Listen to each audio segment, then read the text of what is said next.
Praise the Lord. ഇന്ന് നമ്മൾ ചിന്തിക്കാൻ ആഗ്രഹിക്കുന്ന വിഷയം ഗിരിപ്രഭാഷണത്തിന്റെ ഒരു ഭാഗമാണ്. आज हम जो मनन करने वाला विषय है वो परमेश्वर के पहाड़ी उपदेश का एक भाग को हम देखने वाले हैं। നമ്മൾ ഈ വിഷയത്തെ കുറിച്ചാണ് തുടർമാനമായി ചിന്തിച്ചുകൊണ്ടിരിക്കുന്നത്. हम इसी पहाड़ी उपदेश के संबंधित लगातार कई समयों से अध्ययन करते आ रहे हैं।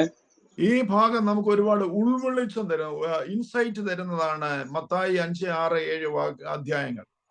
और मत्ती के सुसमाचार 5, 6, 7 अध्यायों में बहुत सारे आमीन एक दर्शन की बातों को, बहुत सारे गहरी बातों को परमेश्वर हमें सिखाता है। Praise the Lord. അതുകൊണ്ടാണ് യേശു പറഞ്ഞത്, സത്യം നിങ്ങൾ അറിയുകയും ആ സത്യം നിങ്ങളെ സ്വതന്ത്രരാക്കുകയും ചെയ്യും. इसलिए यीशु मसीह हमें इस बात को कहता है कि तुम सत्य को जानोगे और सत्य तुम्हें स्वतंत्र करेगा। ഇത് അറിയുമ്പോഴാണ് ഇതിന്റെ സത്യം നമ്മൾ മനസ്സിലാക്കുകയും നമുക്ക് അതിനെക്കുറിച്ചുള്ള അറിവ് ലഭിക്കുകയും ചെയ്യുന്നത്. और जब ये बातों को हम जानेंगे तब हमें सत्य जान पाएगा और सत्य हमारे जीवन में एक स्वतंत्रता का अनुभव लेकर आएगा। Praise the Lord. എല്ലാ യേശു കർത്താവ് പറയുന്ന എല്ലാ സബ്ജക്റ്റിനകത്തും വളരെ ഗഹനമായ അല്ലെങ്കിൽ നമുക്ക് പഠിക്കുവാനുള്ള ഒരുപാട് വിഷയങ്ങളുണ്ട്. यीशु मसीह कहने वाले हर एक विषय में बहुत सारे आमीन गहराई में सीखने वाले बहुत विषय को वहां पर पाए जाते हैं। Praise the Lord. പക്ഷെ നമ്മൾ അതിന് എത്രമാത്രം പ്രാധാന്യം കൊടുക്കുന്നു എന്ന് അറിഞ്ഞുകൂടാ. परंतु हम उस बातों को, उन विषयों को कितनी अहमियत देते हैं ये हम नहीं जानते। ഈ മത്തായി 5, 6, 7 അധ്യായങ്ങൾ യേശുവിന്റെ ഗിരിപ്രഭാഷണം എന്ന് പറയുമ്പോൾ അത് പുതിയ നിയമസഭയ്ക്കുള്ള ഒരു അടിസ്ഥാനമായ തത്വം അല്ലെങ്കിൽ ഉപദേശമാണ്. और मत्ती के सुसमाचार में पहाड़ी उपदेश के रूप में मत्ती के सुसमाचार 5, 6, 7 अध्यायों को हम जब पढ़ते हैं तो वो हमारे लिए एक बुनियादी शिक्षा के रूप में यीशु मसीह ने दिया हुआ है। ഇത് പഠിക്കുകയും അതുപോലെ ജീവിക്കുകയും ചെയ്യുവാൻ ആഗ്രഹിക്കുന്നവരുണ്ടെങ്കിൽ പ്രൈസ് ദി ലോർഡ്, അവര് നിശ്ചയമായിട്ടും കർത്താവിന്റെ വരവെങ്കിൽ പോകും, ഒരു സംശയമില്ല. और ये पढ़ते हुए उस वचन के अनुसार यदि कोई जीने के लिए निर्णय लेते हैं तो वे निश्चित रूप से वो उस परमेश्वर के आगमन में उठा लिए जाएंगे, उसमें कोई दो राय नहीं है। പുതിയ നിയമസഭയ്ക്കുള്ള അടിസ്ഥാന പ്രമാണങ്ങളെ കുറിച്ച്, ഫൗണ്ടേഷനെ കുറിച്ച് അപ്പോസ്തലനായ പൗലോസിന്റെ ലേഖനങ്ങളിലൂടെ നമുക്ക് പഠിക്കാൻ സാധിക്കുന്നു. അപ്പോസ്തല പ്രവൃത്തി പഠിക്കുമ്പോൾ കാണാൻ സാധിക്കും. എന്നാൽ യേശു പറഞ്ഞ കാര്യം മത്തായി 5, 6 അധ്യായങ്ങളിലാണ്. नए नियम के कलीसिया को पौलोस के द्वारा मसीही जीवन की बुनियादी शिक्षाओं के बारे में हम आमीन उसके पत्रियों में और अन्य पुस्तकों में हम पढ़ पाते हैं, परंतु यीशु ने जो बुनियादी शिक्षाएं हमें दिया है वो मत्ती के सुसमाचार 5, 6 और 7 अध्यायों में हम पाएंगे। പഴയ നിയമത്തില് പ്രൈസ് ദി ലോർഡ് അല്ലെങ്കിൽ പഴയ നിയമത്തിന്റെ ചട്ടങ്ങളും പ്രമാണങ്ങളും കൽപ്പനകളും സീനായി പർവ്വതത്തിൽ വെച്ച് മോശയിലൂടെ യഹൂദജാതിക്ക് ലഭിച്ചപ്പോൾ പുതിയ നിയമയ്ക്ക് ആവശ്യമായ പ്രമാണങ്ങളെ വേറൊരു പർവ്വതത്തിൽ വെച്ച് യേശു നൽകുന്നത് ലോകത്തിന്റെ അവസാനത്തോളം അല്ലെങ്കിൽ ഭൂമിയുടെ അറ്റത്തോളം ഉള്ളവർക്കാണ്. और पुराने नियम में हम देखते हैं कि इजरायली समूह को सीने पर्वत पर रहकर परमेश्वर ने मूसा के द्वारा यदि आज्ञाओं को, व्यवस्थाओं को परमेश्वर ने प्रदान किया तो नए नियम की कलीसियाओं को एक दूसरे पर्वत पर रहकर आमीन परमेश्वर ने इन आमीन बुनियादी शिक्षा की बातों को, मूल्यों को प्रभु इस संसार के अंत तक रहने वाले लोगों के लिए प्रदान किया है। പഴയ നിയമത്തിൽ ഒരുപാട് ലിമിറ്റേഷൻസ് ഉണ്ടായിരുന്നു, എന്നാൽ പുതിയ നിയമത്തിൽ അതിനെ വിശാലമാക്കി കാണിക്കുക. पुराने नियम में बहुत सारी सीमाएं उस व्यवस्था के अधीन में रहता है, परंतु नए नियम में परमेश्वर उन सारी सीमाओं को हटाकर लोगों के लिए सरल कर देता है। പഴയ നിയമം യഹൂദജാതിക്ക് വേണ്ടി മാത്രമായിരുന്നു. അതിൽ പ്രവാചകനും പുരോഹിതനും രാജാവും ന്യായാധിപനും ഒക്കെ ലിമിറ്റേഷൻ തിരഞ്ഞെടുക്കപ്പെട്ടവർ മാത്രമായിരുന്നു. എന്നാൽ പുതിയ നിയമത്തിലേക്ക് വന്നപ്പോൾ യേശുവിൽ വിശ്വസിക്കുന്ന ഏവർക്കും വേണ്ടിയുള്ളതാണ്. पुराने नियम में हम देखते हैं कि वे केवल यहूदी जाति के लिए राजाएं या भविष्यवक्ताएं या न्यायियों या आमीन ऐसे याजकों ऐसे सीमित लोगों के लिए परमेश्वर का आज्ञाओं को परमेश्वर दिया हुआ था, परंतु नए नियम में परमेश्वर सारे मानव जाति के लिए इन बातों को प्रभु प्रदान करता है। സീനായി പർവ്വതത്തിൽ വെച്ച് നൽകിയ പ്രമാണവും യേശു പർവ്വതത്തിൽ വെച്ച് നടത്തിയ പ്രമാണവും തമ്മിൽ ഒരുപാട് വ്യത്യാസമുണ്ട്. सीनै पर्वत पर परमेश्वर ने जो व्यवस्था की बातों को जो यहूद परमेश्वर के लोगों को प्रभु ने दिया, और नए नियम में जब अलग एक पहाड़ पर यीशु मसीह ने जो आज्ञाएं या आमीन जो नियमों का बातों को प्रभु ने बताया है, उसमें बहुत अंतर है। പഴയ നിയമത്തിൽ സീനായി പർവ്വതത്തിൽ വെച്ച് നൽകിയ മോശ നൽകിയ പ്രമാണം എന്ന് പറയുന്നത് പുറമെയുള്ള കാര്യങ്ങളെ കുറിച്ചായിരുന്നു. എന്നാൽ യേശു പർവ്വതത്തിൽ വെച്ച് നൽകുന്നത് അകമയുള്ള കാര്യങ്ങളെ കുറിച്ചാണ്.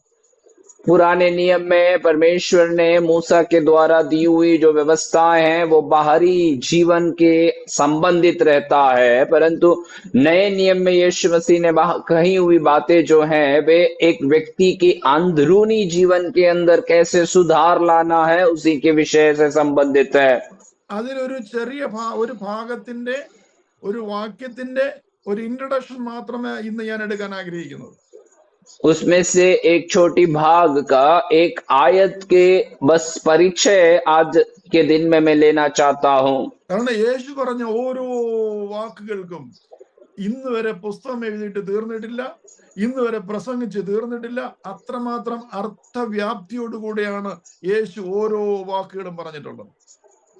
कारण यह है कि यीशु मसीह ने कहा हुआ एक एक बात का आमीन आज तक लोगों ने पुस्तक लिख लिख कर भी वे अपने पूर्ण रीति से उसको खत्म नहीं कर पाए हैं, या लोगों ने समाचार संदेशों को देकर भी वो कार्यों को पूर्ण रीति से प्रकट नहीं कर पाए हैं। ऐसे विशाल अवस्था में यीशु मसीह की बातों को वचन में हम पाते हैं।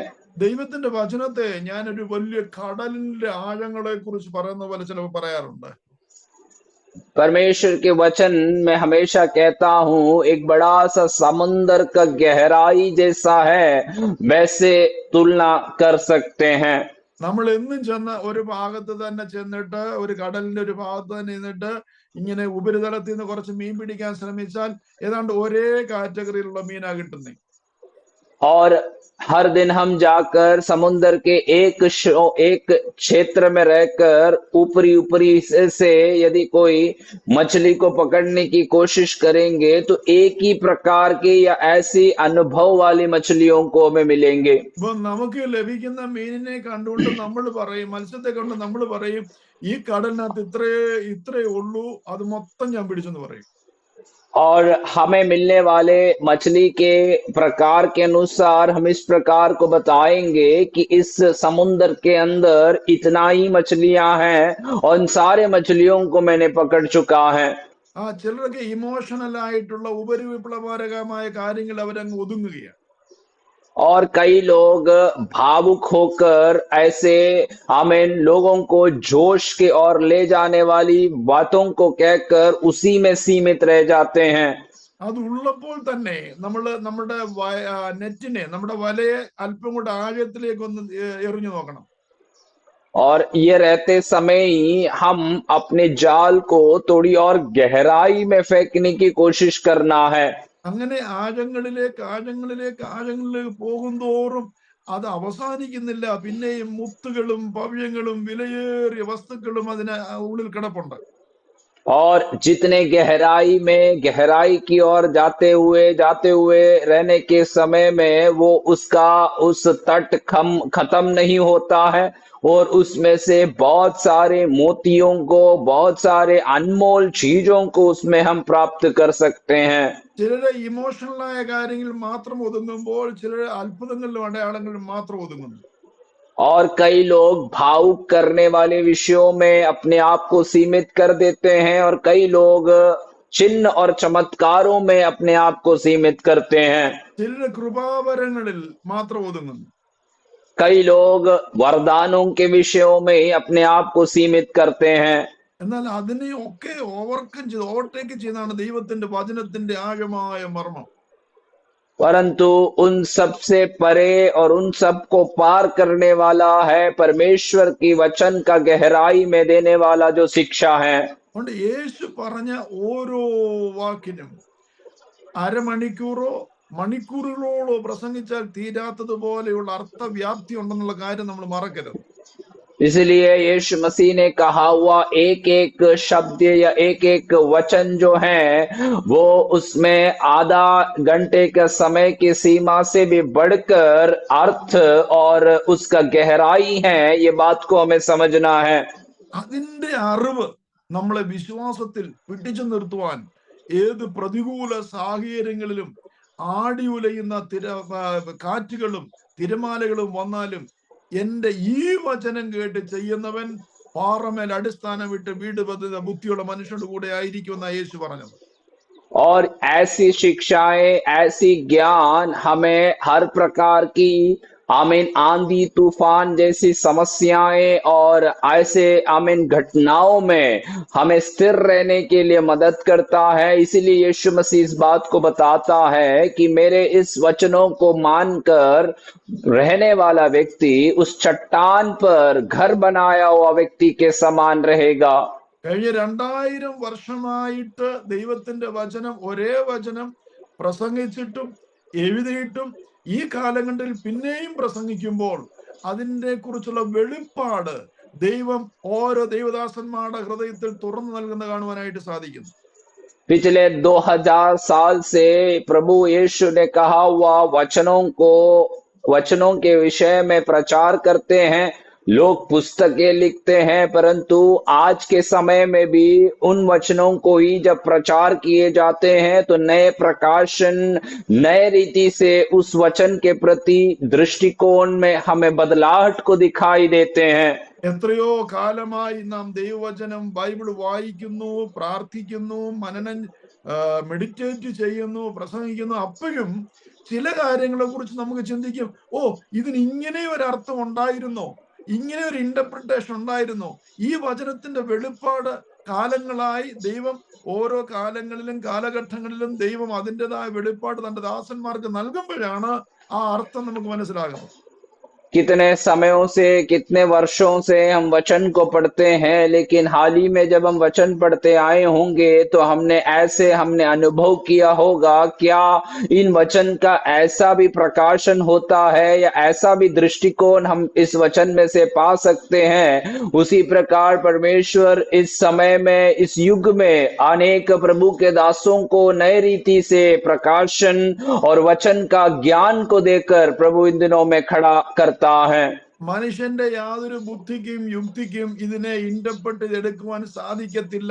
ദൈവത്തിന്റെ പരിശുദ്ധാത്മാ വെളിപ്പാടായിട്ട് നൽകാൻ നമുക്ക് മനസ്സിലാകത്തുമില്ല. मनुष्य के चाहे कितने बड़ी युक्ति हो या बुद्धि हो, वो उसमें से इन प्रभु के वचनों को समझने की कोशिश नहीं कर पाते हैं जब तक परमेश्वर अपने वचन का प्रकाशन अपने भक्तों को नहीं दे देता। Praise the Lord. അപ്പോ ഇന്ന് ഞാൻ സംസാരിക്കുവാൻ ആഗ്രഹിക്കുന്ന വിഷയം ആദ്യം പറഞ്ഞതുപോലെ പഴയ നിയമം മോശ നൽകിയത്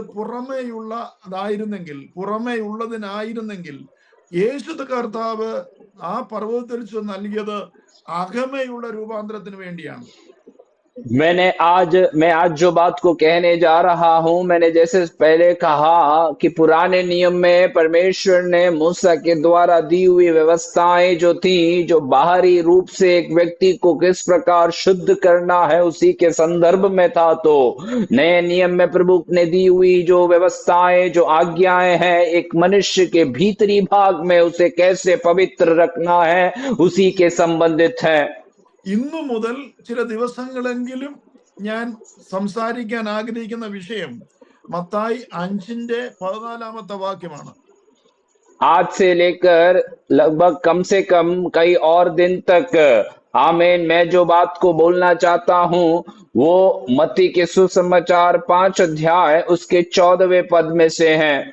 നിങ്ങൾ ലോകത്തിന്റെ വെളിച്ചമാകുന്നു. तुम जगत की ज्योति हो। വെളിച്ചം എന്ന വിഷയത്തെ കുറിച്ച് ഞാൻ സംസാരിക്കാൻ ആഗ്രഹിക്കുക. ज्योति इस विषय से संबंधित मैं आगे के दिनों में बात करना चाहूंगा. ഒരു 15 മിനിറ്റ് കൊണ്ട് ഇത് സംസാരിച്ച് തീർക്കാവുന്ന വിഷയമാണ്. എന്നാൽ ദിവസങ്ങളോളം സംസാരിച്ചാലും തീരാത്തൊരു വിഷയമാണ് വെളിച്ചം. चाहे तो इस ज्योति विषय जो है ये एक 15 मिनट के प्रचार में बोलकर खत्म कर सकते हैं, या फिर आप दिनों तक इस विषय के प्रति प्रचार करते रहे, संदेश देते रहे, तो भी ये खत्म ना हो. ऐसा एक विशाल विषय भी है. ഇവിടെ വെളിച്ചം എന്ന് പറയുന്നത് എന്താണ്? സൂര്യനോ ചന്ദ്രനോ ഇന്ന് കാണുന്ന പ്രകാശത്തെ കുറിച്ചല്ല വിശദീകരിക്കുന്നത്. यहाँ पर ज्योति इस शब्द का अर्थ क्या प्रकट कराता है? सूर्य, चंद्रमा या तारा गणों का जो प्रकाश है, उसी के अंतर या उसी के संदर्भ में नहीं है. യേശു പറയുന്നത് നിങ്ങൾ എന്ന് പറയുന്ന വ്യക്തിയെ കുറിച്ചാണ് പറയുന്നത്, നിങ്ങൾ ലോകത്തിന്റെ വെളിച്ചമാകുന്നുവെന്ന്. यीशु मसीह इस बात को जब कहता है तो व्यक्तिगत रीति से लोगों की ओर निशाना करते हुए यीशु मसीह कह रहा है कि तुम जगत की ज्योति हो. അപ്പോൾ യേശു സ്വയം പറയുന്നുണ്ട്. യോഹന്നാന്റെ സുവിശേഷം 8:12 പറയാണ്, ഞാൻ ലോകത്തിന്റെ വെളിച്ചമാകുന്നു. और इसी के साथ साथ यीशु मसीह यूहन्ना के सुसमाचार 8:12 में ये बात को बता रहा है कि मैं जगत की ज्योति हूँ. വെളിച്ചം എന്ന് പറയുന്നത് യേശുവും, പ്രൈസ് ദി ലോർഡ്, യേശുവിലേക്ക് കടന്നു വന്ന ശിഷ്യത്വ ഗണവുമാണെങ്കിൽ എന്താണ് ഡാർക്ക്നെസ്, എന്താണ് ഇരുള്? और जो प्रकाश कहलाने वाला यीशु मसीह और उस प्रकाश या यीशु मसीह की ओर आए हुए उसके चेले, यदि ऐसा एक अनुभव हमारा है तो अंधकार क्या होगा? വെളിച്ചത്തെ പേഴ്സണലൈസ് ചെയ്ത് പറയുമ്പോൾ, വ്യക്തിഗതമായി പറയുമ്പോൾ, നിശ്ചയമായിട്ട് ഇരുളിനെ നമ്മൾ വ്യക്തിഗതമായിട്ട് തന്നെ പേഴ്സണലൈസ് ചെയ്ത് പറയണം. जब हम ज्योति को व्यक्तिगत रीति से अनुभव कराते हुए हम जब इस बात को बताना चाहते हैं, तो साथ ही साथ अंधकार को भी उसी रीति से व्यक्तिगत अनुभव में ले आना जरूरी है. വെളിച്ചം യേശുവും തന്റെ ശിഷ്യത്വത്തിലേക്ക് വന്നവരുമാണെങ്കിൽ നിശ്ചയമായിട്ടും ഇരുളെന്ന് പറയുന്നത് ലൂസിഫറും അവന്റെ ശിഷ്യത്തിലേക്ക് വന്നവരാണ്. और यदि ज्योति जो है यीशु मसीह और यीशु मसीह के चेलापन में आए हुए उसके लोग है, तो अंधकार जो है लूसीफर और उसके चेलापन में गए हुए लोग होना है. സൂര്യനും ചന്ദ്രനും ഉണ്ടാകുന്നതിന് മുമ്പേ ലോകത്തിൽ വെളിച്ചം വന്നു.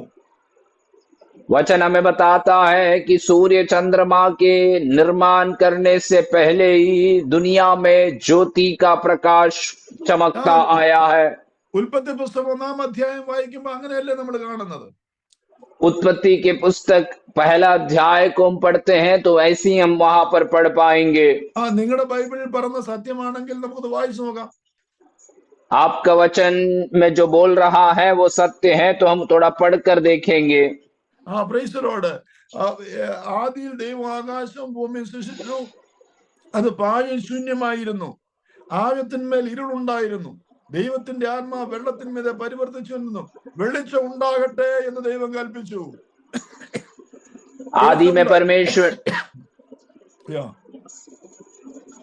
आदि में परमेश्वर ने आकाश और पृथ्वी की सृष्टि की. पृथ्वी बेदौल और सुनसान पड़ी थी और गहरे जल के ऊपर अंधियारा था, तथा परमेश्वर की आत्मा जल के ऊपर मंडराता था. जब परमेश्वर ने कहा उजियाला हो, तो उजियाला हो गया. ഓക്കെ, 4-ാം ദിവസത്തിൽ കടന്നു വരുമ്പോഴാണ് ദൈവം സൂര്യനെയും ചന്ദ്രനെയും നക്ഷത്രങ്ങളെ ഉണ്ടാക്കുവാൻ ശ്രമിക്കുന്നത്. और उसके बाद आप आमे नीचे की ओर पढ़ेंगे तो चौथे दिन जब आप पहुंचा, तब यीशु मसीह ने सूर्य, चंद्रमा और सारे तारागणों का सृष्टि किया. അപ്പൊ സൂര്യനും ചന്ദ്രനും നക്ഷത്രങ്ങളും ഗോളങ്ങളും വരുന്നതിന് മുമ്പ് തന്നെ ദൈവം വെളിച്ചത്തെ ഉണ്ടാക്കിയെങ്കിൽ ആ വെളിച്ചം എവിടെ നിന്ന് ഉത്ഭവിച്ചതാണ്? तो सूरज, चंद्रमा, तारागण की सृष्टि होने से पहले परमेश्वर ने यदि उजियाला का उत्पन्न किया है, सृष्टि किया है, तो ये उजियाला कहाँ से आई? അപ്പൊ സൂര്യനും ചന്ദ്രനും വേണമെന്നില്ല ഈ ഭൂമിയിൽ നമുക്ക് വെളിച്ചം തരുവാൻ. ദൈവത്തിൽ നിന്നുള്ള വെളിച്ചം നമുക്ക് ലഭിക്കുവാനായിട്ട് സാധിക്കും. और इसका अर्थ इतना ही है कि सूरज, चंद्रमा, तारा गणों का होना जरूरी नहीं है कि हमें वो रोशनी दिलाए। यीशु मसीह स्वयं है या परमेश्वर हमारे बीच में है तो हमें अंधियारे में से उजाला का अनुभव में प्रभु लेगा। എല്ലാം തകർക്കപ്പെട്ടതിന് ശേഷവും വെളിപ്പാട് പുസ്തകത്തിലേക്ക് നമ്മൾ നോക്കുമ്പോൾ കാണാൻ സാധിക്കും, അവിടെയും ദൈവത്തിന്റെ വെളിച്ചം കാണാം. അവിടെ സൂര്യന്റെയോ ചന്ദ്രന്റെയോ ആവശ്യമില്ല. सब कुछ नष्ट करने के बाद प्रकाशित वाक्य की पुस्तक के आखिरी पुस्तकों में, अध्यायों में हम देखेंगे तो वहां पर हम देखते हैं कि वहां पर भी एक उजियाला दिखाई देता है। वहां पर सूरज, चंद्रमा, तारागणों की आवश्यकता नहीं है। അതാണ് ദൈവത്തിൽ വിശ്വസിക്കുന്ന ഒരു ആത്മീയൻ ഇന്നത്തെ ശാസ്ത്രത്തെ വെല്ലുവിളിക്കുവാൻ കാരണം. इसलिए परमेश्वर के वचन में प्रभु में विश्वास करने वाला एक आत्मिक व्यक्ति जो है आज के विज्ञान को चुनौती देने वाला एक कारण। മനുഷ്യന്റെ സൃഷ്ടിയെ കുറിച്ച് ചാൾസ് ഡാർവിൻ കുരങ്ങിൽ നിന്ന് രൂപാന്തരപ്പെട്ടെന്ന് വന്ന് പറയുമ്പോൾ ദൈവവചനം പറയുകയാണല്ല, അത് മനുഷ്യന്റെ ദൈവം സൃഷ്ടിച്ചതാണെന്ന്. मनुष्य के सृष्टि के विषय में जब चार्ल्स डार्विन नाम के वैज्ञानिक के इस प्रकार से बताना चाहता है कि मनुष्य जो है, मानव जाति जो है बंदरों से उत्पन्न हुआ है, तो प्रभु का वचन हमें कहता है कि मनुष्य को परमेश्वर ने अपने हाथों से बनाया है। മനുഷ്യനെ സൃഷ്ടിക്കുന്നതിന് മുമ്പ് ദൈവം വെളിച്ചത്തെ സൃഷ്ടിച്ചു. और इस मनुष्य को सृष्टि करने से पहले परमेश्वर ने उजियाले को प्रभु ने सृष्टि किया। കന്യക ഗർഭം ധരിച്ചൊരു മകനെ പ്രസവിച്ചു എന്ന് പ്രൈസലോ ദൈവത്തിന്റെ വചനം പറയുമ്പോൾ ഇന്നത്തെ ശാസ്ത്രത്തിന് അത് ഉൾക്കൊള്ളുവാൻ സാധിക്കുന്നില്ല എന്ന് പറയുന്നതിൽ അർത്ഥമുണ്ടോ? और कन्या गर्भवती होकर एक पुत्र को जन्म दिया, जैसे वचन हमें जब बताता है तो आज के वैज्ञानिक लोग उस बात को स्वीकार नहीं कर पाते हैं। इसमें कोई अर्थ है क्या? എല്ലാ ട്രീറ്റ്മെന്റും കഴിഞ്ഞ് ഹോസ്പിറ്റലും മെഡിസിനും ഡോക്ടറും കൈവെടിഞ്ഞു കഴിയുമ്പോൾ ദൈവം അവനെ സൗഖ്യമാക്കുമ്പോൾ ഇന്നത്തെ ശാസ്ത്രത്തിന് പറയാൻ സാധിക്കുമോ മെഡിസിനാണ് സൗഖ്യമാക്കാനുള്ള ഉപാധി എന്ന്? सब प्रकार की इलाज खत्म होने के बाद, सब कुछ नाकाम होने के बाद जब परमेश्वर की उपस्थिति में वो व्यक्ति आता है और पूर्ण चंगाई को पाकर जब जाते हैं, तो क्या विज्ञान या मेडिसिन के लोग इस प्रकार बोल पाते हैं क्या उसी के कारण से वो व्यक्ति को चंगाई मिला है? ഇങ്ങനെയുള്ള ദൈവത്തിന്റെ ഡിവൈൻ ഡീലിംഗ് കൊണ്ട് എന്തെല്ലാം അത്ഭുതങ്ങളെ നാം ഓരോരുത്തരും അനുഭവിച്ചു കൊണ്ടിരിക്കുന്നു, എന്തെല്ലാം അനുഭവത്തിന്റെ സാക്ഷ്യങ്ങളാണ് നമ്മൾ കേൾക്കുവാൻ സാധിക്കുന്നു. ऐसे परमेश्वर के दैविक अनुभवों के अनुसार क्या कुछ परमेश्वर के लोगों ने अपने जीवन में हासिल किए हैं, अनुभव किए हैं, और क्या कुछ अनुभव करने जा भी रहे हैं। അന്യഭാഷയിൽ ആരാധിക്കുന്നത് മനുഷ്യരോടല്ല ദൈവത്തോടാണ്. അവൻ ആത്മാവിൽ ആത്മീക വർധന വരുത്തുകയാണെന്ന് ദൈവത്തിന്റെ വചനം നമ്മോട് പറയുമ്പോൾ ഇന്നത്തെ ശാസ്ത്രത്തിന് അത് മനസ്സിലാകാത്തത് കൊണ്ട് ഇന്ന് വന്ന് സോഷ്യൽ മീഡിയാസിൽ വന്നിരുന്നുകൊണ്ട് പരിഹസിക്കുക. और अन्य भाषा में प्रार्थना करने वाला, आराधना करने वाला परमेश्वर से बातें करता है और अपने अपने आत्मिक जीवन में उन्नति को लेकर आता है। जब प्रभु का वचन हमें इस बात को समझाता है, आज के सोशल मीडिया में लोग आकर उसी विषय की मजाक और ठट्टा उड़ाते हैं। ഇന്നത്തെ ദൈവിക ഇടപെടലുകളുണ്ട് നമ്മൾ അനുഭവിച്ചിട്ടുള്ള അത്ഭുതങ്ങളെ ഇന്നത്തെ ശാസ്ത്രം അതിനെ ശാസ്ത്രത്തിലൂടെ തെളിയിക്കുവാൻ നോക്കിയാൽ അത് സാധ്യമല്ല, കാരണം അതൊരു ദൈവിക ഇടപെടലാണ്. आज के समय में परमेश्वर की ओर से यदि प्रभु ने किसी प्रकार की छुटकारा, चंगाई दिया है, तो आज के वैज्ञानिक लोग उस बात को समझ नहीं पाते हैं या उस बात का अनुभव नहीं कर पाते हैं, तो वे लोग उसे झूठा साबित कर देते हैं। നിങ്ങൾ ലോകത്തിന്റെ വെളിച്ചമാണ്, ഞാൻ ലോകത്തിന്റെ വെളിച്ചമാണെന്ന് യേശു പറയുമ്പോൾ ദൈവിക ജ്ഞാനമില്ലാത്ത, ദൈവികത്വമില്ലാത്ത, ദൈവത്തിൽ വിശ്വസിക്കാത്ത ഒരു മനുഷ്യന് ആ വ്യക്തിത്വമായുള്ള പേഴ്സണലൈസ് ചെയ്തുള്ള വെളിച്ചത്തെ കുറിച്ച് മനസ്സിലാക്കാൻ പറ്റത്തില്ല. और जब यीशु मसीह कहता है कि तुम जगत की ज्योति हो, और उसके पश्चात यीशु मसीह ये भी बता रहा है कि मैं स्वयं जगत की ज्योति हूं, तो ये बात को जो प्रभु का ज्ञान और प्रभु का दर्शन ना पाया हुआ एक व्यक्ति उस व्यक्तित्व अनुभव में उस बात को वो स्वीकार नहीं कर पाते हैं। നിങ്ങളുടെ ഉള്ളിലുള്ള വിശ്വാസത്തെ അതിജീവിക്കുവാൻ മറ്റൊന്നിനും സാധിക്കാതിരിക്കുമ്പോൾ, നിങ്ങളുടെ വിശ്വാസം നിങ്ങളെ രക്ഷിച്ചു എന്ന് പറയുമ്പോൾ, വിശ്വസിച്ചാൽ ദൈവത്തിന്റെ മഹത്വം കാണുമെന്ന് പറയുമ്പോൾ, അത് സയൻസിലൂടെ എങ്ങനെയെങ്കിലും പ്രൂഫ് ചെയ്ത് ഏതെങ്കിലും ശാസ്ത്രജ്ഞന്മാർക്ക് തരാൻ സാധിക്കുമോ വാട്ട് ഇസ് ഫെയ്ത്ത് എന്നുള്ള കാര്യം? और जब आप आपके जीवन में आपके विश्वास के द्वारा आप अपने जीवन में कई चीजों को हासिल करेंगे, या आपके विश्वास के द्वारा आपके जीवन में छुटकारा आएगा, ये जब हम विश्वास करते आगे बढ़ते हैं, तो क्या विज्ञान के लोग इस बात को हमें समझा कर दिखा पाएंगे कि विश्वास का अर्थ क्या है? ബൈബിളിലോ അല്ലെങ്കിൽ ഒരിടത്തും കാണാൻ സാധിക്കുന്നില്ല, അല്ലെങ്കിൽ നമ്മുടെ അനുഭവത്തിൽ കാണാൻ സാധിക്കുന്നില്ല. ഇരുള് വരുമ്പോൾ വെളിച്ചം മാറിപ്പോകുന്നു എന്ന് കാണുന്നില്ല, പിന്നെയോ വെളിച്ചം വരുമ്പോൾ ഇരുള് മാറിപ്പോകുന്നു. और बाइबल में कहीं पर भी ये बात को हम देख नहीं पाते हैं, या इस बात को साबित नहीं कर पाएंगे कि कहीं पर भी ऐसा लिखा हुआ हो कि जब अंधियारा आता है तो ज्योति हट जाती है। उसके बावजूद या उसके विपरीत प्रभु का वचन हमें ऐसे बताता है, जब उजियाला आएगा तो अंधकार अपने आप चला जाता है। അതുകൊണ്ടാണ് യേശു പറഞ്ഞത്, ഞാൻ ലോകത്തിന്റെ വെളിച്ചമാണ്. ഈ അന്ധകാരപൂർണമായ ഇരുടടഞ്ഞ പ്രൈസലോട് എല്ലാവരും പാപത്താൽ നിറയപ്പെട്ട ഈ ഭൂമിയിലേക്ക് യേശു വന്നപ്പോൾ അവൻ വന്നിടമൊക്കെ വെളിച്ചമായി തീർന്നു. और इसलिए यीशु मसीह ऐसे बातों को बता रहा है, उसको व्यक्तिगत अनुभव में लाकर हमें बताता है कि मैं दुनिया की ज्योति हूं। जब मैं आऊंगा तो संसार के अंधकार या पाप में अनुभव से लोगों के जीवन में एक ज्योति भरी अनुभव में मैं उनको ले जाऊंगा। അത് എന്നതുപോലെ അഭിഷിക്തരായ ഞാനും നിങ്ങളും വെളിച്ചമായി ഒരിടത്തേക്ക് കടന്നു ചെല്ലുമ്പോൾ അവിടുത്തെ അന്ധകാരം മാറിപ്പോകുന്നു. ऐसे ही अभिषेक पाए हुए अभिषिक्त लोग जहां जहां जाते हैं वहां अंधकार हट जाता है और परमेश्वर का ज्योति वहां पर काम करता है। അത് ശാസ്ത്രം തെളിയിക്കണമെന്നോ രാജ്യത്തിന്റെ നിയമം അനുവദിക്കണമെന്നോ പോലീസും കോടതി അനുവദിക്കണമെന്നോ എന്ന് പറഞ്ഞാൽ അത് എത്രമാത്രം യുക്തിയാണെന്ന കാര്യം ആലോചിച്ച് നോക്കി.